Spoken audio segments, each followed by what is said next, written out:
So the election is over.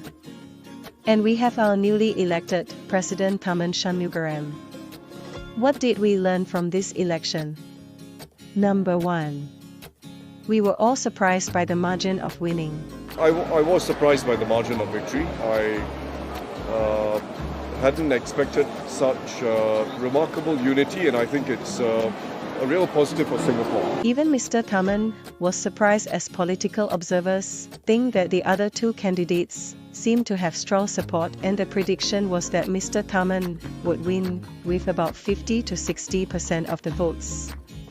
As a comparison, Ong Teng Cheong won with 58% and Tony Tan won with only 35% of the votes. This shows that Singaporeans can disregard race or even perceived political affiliations to vote for the best candidate for the job. Number 2. Mr. Tan Kin Lian's supporters seem to be the loudest online, with many of his videos going viral. Even he feels that his chances are quite high. However, he only got 13% of the votes. Is 13% actually good or bad for Mr. Tan? If you look at the improvement from only 4% the last time, I guess you can consider it's a good thing. But on the other hand, despite many opposition party leaders endorsing him, he still only got the support of the minority hardcore opposition supporters. Some of the people pass nasty comment. How can this thing you want to post in your Facebook? And I say, please leave it to me. If you don't like what I post, please stay out. Number 3.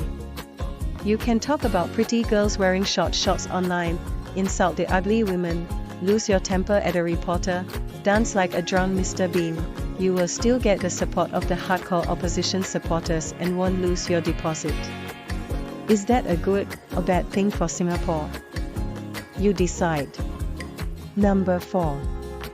Mr. In Kok Song is the uncle that we should all aspire to be. When I spoke, I was booed. That is the meaning of being an underdog. That is the meaning of being underrated. He was calm when booed by the crowd, and super cool when being heckled by some dude on a bicycle, but he has proven that although he didn't win, he fought with grace. And even though he speaks as slow as a tortoise who just woke up from a slumber, he is still a cool grandpa that we love to hang out with.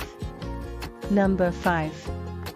No matter whether you voted for Mr. Tharman or not, he is now our president.